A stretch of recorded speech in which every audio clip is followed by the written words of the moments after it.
It's day 52 of our Bible reading plan, and we're reading Exodus chapter 21, verse 1 to verse 32, Job chapter 4, Job chapter 5, John chapter 20, verse 24 to verse 31, 1 Corinthians chapter 6, verse 12 to verse 20, and Psalms chapter 52. We're reading from the Berean Standard Bible. Exodus 21, verse 1 to verse 32. These are the ordinances that you are to set before them. If you buy a Hebrew servant, he is to serve you for 6 years. But in the 7th year, he shall go free without paying anything. If he arrived alone, he is to live alone. If he arrived with a wife, she is to live with him. If his master gives him a wife and she bears him sons or daughters, the woman and her children shall belong to her master, and only the man shall go free. But if the servant declares, I love my master and my wife and children, I do not want to go free, then his master is to bring him before the judges, and he shall take him to the door or doorpost and pierce his hair with an awl. Then he shall serve his master for life. And if a man sells his daughter as a servant, she is not to go free as the men servants do. If she is displeasing in the eyes of her master, who had designated her for himself, he must allow her to be redeemed. He has no right to sell her to foreigners, since he has broken faith with her. And if he chooses her for his son, he must deal with her as with a daughter. If he takes another wife, he must not reduce the food, clothing, or marital rights of his first wife. If, however, he does not provide her with these 3 things, she is free to go without monetary payment. Whoever strikes and kills a man must surely be put to death. If, however, he did not lie in wait, but God allowed it to happen, then I will appoint for you a place where he may flee. But if a man schemes and acts willfully against his neighbor to kill him, you must take him away from my altar to be put to death. Whoever strikes his father or mother must surely be put to death. Whoever kidnaps another man must be put to death, whether he sells him or the man is found in his possession. Anyone who curses his father or mother must surely be put to death.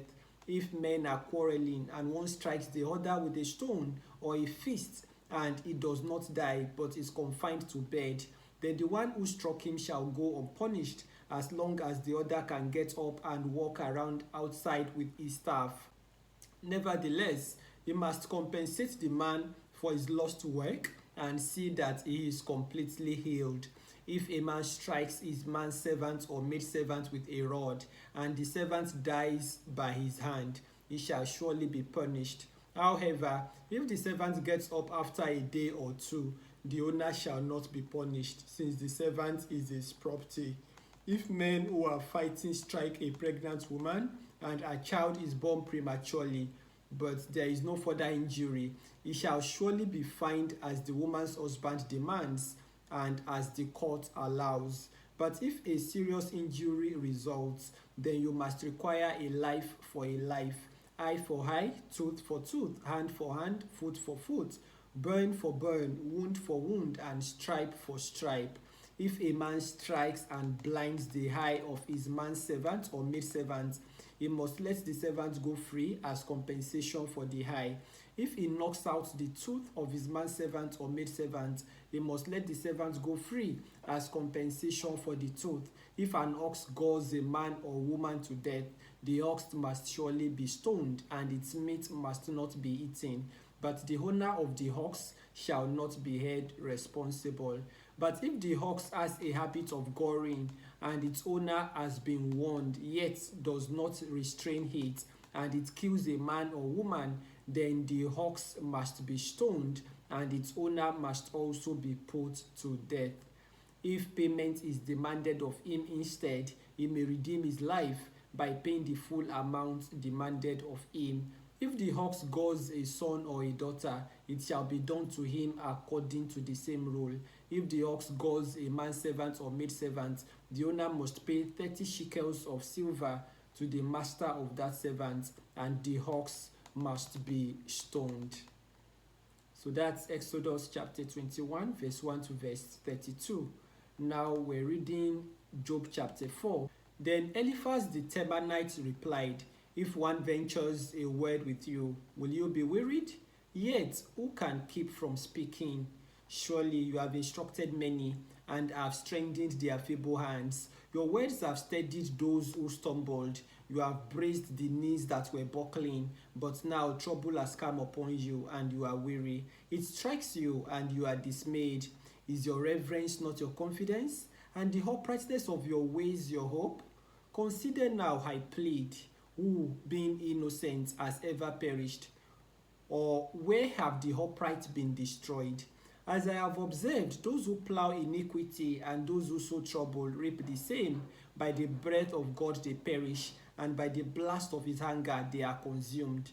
The lion may roar, and the fierce lion may growl, yet the teeth of the young lions are broken. The old lion perishes for lack of prey, and the cubs of the lioness are scattered. Now a word came to me secretly. My ears caught a whisper of it. In disquieting visions in the night, when deep sleep falls on men, fear and trembling came over me and made all my bones shudder. Then a spirit glided past my face, and the hair on my body bristled.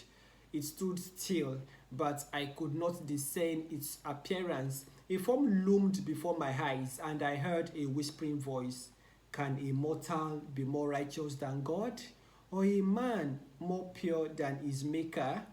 If God puts no trust in his servants, and he charges his angels with error, how much more those who dwell in houses of clay, whose foundations are in the dust, who can be crushed like a moth? They are smashed to pieces from dawn to dusk. Unnoticed, they perish forever. Are not their 10th cords pulled up, so that they die without wisdom? Job chapter 5 now. Call out if you please, but who will answer? To which of the holy ones will you turn? For resentment kills a fool, and envy slays the simple. I have seen a fool taking root, but suddenly his house was cursed. His sons are far from safety, crushed in court without a defender. The hungry consume his harvest, taking it even from the thorns, and the thirsty pant after his wealth. For distress does not spring from the dust, and trouble does not sprout from the ground. Yet man is born to trouble as surely as sparks fly upward. However, if I were you, I would appeal to God and lay my cause before him, the one who does great and unsearchable things, wonders without number. He gives rain to the earth and sends water upon the fields. He sets the lowly on high, so that mourners are lifted to safety. He thwarts the schemes of the crafty, so that their hands find no success. He catches the wise in their craftiness and sweeps away the plans of the cunning. They encounter darkness by day and grope at noon as in the night. He saves the needy from the sword in their mouth and from the clutches of the powerful. So the poor have hope, and injustice shuts its mouth. Blessed indeed is the man whom God corrects. So do not despise the discipline of the Almighty, for he wounds, but he also binds. He strikes, but his hands also heal. He will rescue you from 6 calamities. No harm will touch you in 7. In famine, he will redeem you from death, and in battle from the stroke of the sword. You will be hidden from the scourge of the tongue, and will not fear havoc when it comes. You will laugh at destruction and famine, and need not fear the beasts of the earth. For you will have a covenant with the stones of the field, and the wild animals will be at peace with you. You will know that your tent is secure and find nothing amiss when inspecting your home. You will know that your offspring will be many, your descendants like the grass of the earth. You will come to the grave in full vigor, like a sheaf of grain gathered in season. Indeed, we have investigated, and it is true. So hear it and know for yourself. Now we're going to read John chapter 20, verse 24 to verse 31. Now, Thomas, called Didymus, one of the 12, was not with the disciples when Jesus came. So the other disciples told him, "We have seen the Lord." But he replied, "Unless I see the nail marks in his hands, and put my finger where the nails have been, and put my hand into his side, I will never believe." 8 days later, his disciples were once again inside with the doors locked, and Thomas was with them. Jesus came and stood among them and said, "Peace be with you." Then Jesus said to Thomas, "Put your finger here and look at my hands. Reach out your hand and put it into my side. Stop doubting and believe." Thomas replied, "My Lord and my God." Jesus said to him, "Because you have seen me, you have believed. Blessed are those who have not seen and yet have believed." Jesus performed many other signs in the presence of his disciples, which are not written in this book. But these are written so that you may believe that Jesus is the Christ, the Son of God, and that by believing you may have life in his name. Our next reading is 1 Corinthians chapter 6, verse 12 to verse 20. Everything is permissible for me, but not everything is beneficial. Everything is permissible for me, but I will not be mastered by anything. Food for the stomach and the stomach for food, but God will destroy them both. The body is not intended for sexual immorality, but for the Lord, and the Lord for the body. By his power, God raised the Lord from the dead, and he will raise us also. Do you not know that your bodies are members of Christ? Shall I then take the members of Christ and unite them with a prostitute? Never. Or don't you know that he who unites himself with a prostitute is one with her in body? For it is said, the two will become one flesh. But he who unites himself with the Lord is one with him in spirit.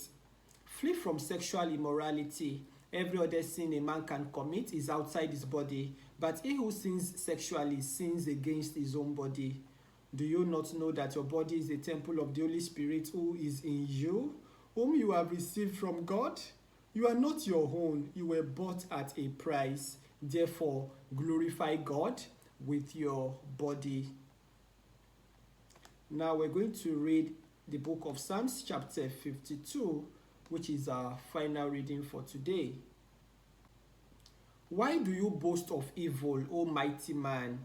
The loving devotion of God endures all day long. Your tongue devises destruction like a sharpened razor, O worker of deceit. You love evil more than good, falsehood more than speaking truth. Selah.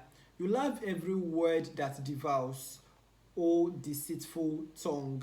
Surely God will bring you down to everlasting ruin. He will snatch you up and tear you away from your tent. He will uproot you from the land of the living. Selah. The righteous will see and fear. They will mock the evildoer, saying, Look at the man who did not make God his refuge, but trusted in the abundance of his wealth and strengthened himself by destruction.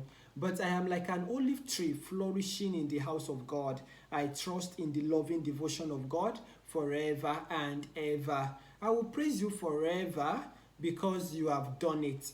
I will wait on your name, for it is good in the presence of your saints.